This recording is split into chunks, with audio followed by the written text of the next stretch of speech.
સમાપ્તિ થઈ છે,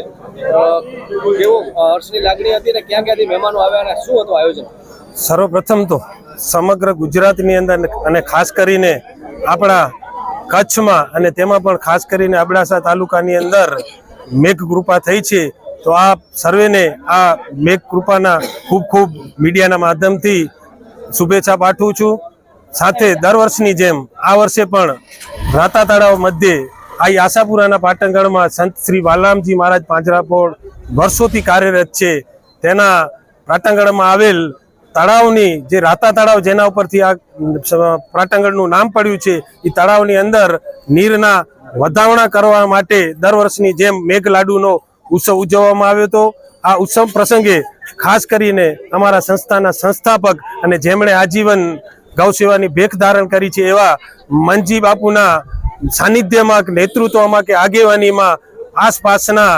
સનાતન ધર્મના સંતો, મહંતો અને માતાઓ શ્રીની હાજરી તેમજ મુંબઈ, જામનગર, વલસાડ, વાપી વગેરે વિવિધ દેશ મહાજનના આગેવાનો તેમજ ખાસ કરીને બેંગ્લોરના જે કડવા પાટીદાર સમાજ છે, જે આ પાટણગઢની અંદર ધનદાન સાથે પોતાનું સમયદાન આપી અને ગૌ માતાઓ માટે જે શેડ બનાવી રહ્યું છે, તેમના આગેવાનશ્રીઓ, આસપાસના રાજકીય, સામાજિક અને વિવિધ ટ્રસ્ટના આગેવાનો તેમજ વિવિધ સ્કૂલના વિદ્યાર્થીઓ, શિક્ષકો અને અબડાસા તાલુકાની બહોળી સંખ્યાના પ્રજાજનોની ઉપસ્થિતિમાં સર્વપ્રથમ વાતે ગાતે તળાવના નીરોને વધાવવામાં આવ્યું હતું। ત્યારબાદ દાતાઓ દ્વારા આ તળાવને પણ વધાવવામાં આવ્યું અને નાના એવા આ પ્રસંગના રૂપરેખા પ્રસંગે સમગ્ર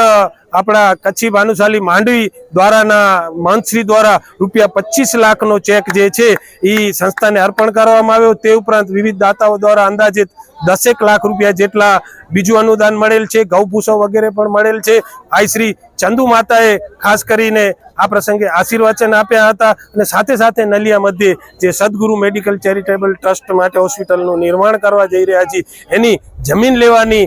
આશીર્વાદ રૂપી વચન ત્યાંથી માતાજી પાસે માંગેલા હતા અને આશા છે કે ટૂંક સમયમાં અંદાજિત 1 મહિનાની અંદર નલિયા મધ્યે આ સદગુરુ મેડિકલ ટ્રસ્ટની જમીન લેવાઈ જશે। ત્યારબાદ ઘણા બધા દાતાએ મંજી બાપુનો, અમારી સંસ્થાના પ્રતિનિધિઓનો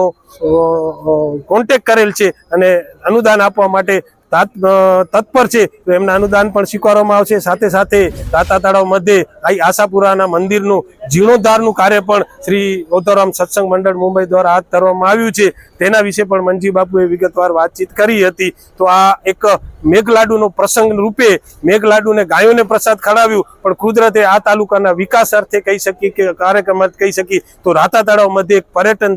સ્થળ બની રહે એવી રૂપરેખા પણ મંજી બાપુ દ્વારા રજૂ કરવામાં આવી હતી। આ પ્રસંગે પધારેલ આપ સર્વે પ્રજાજનો, મિત્રના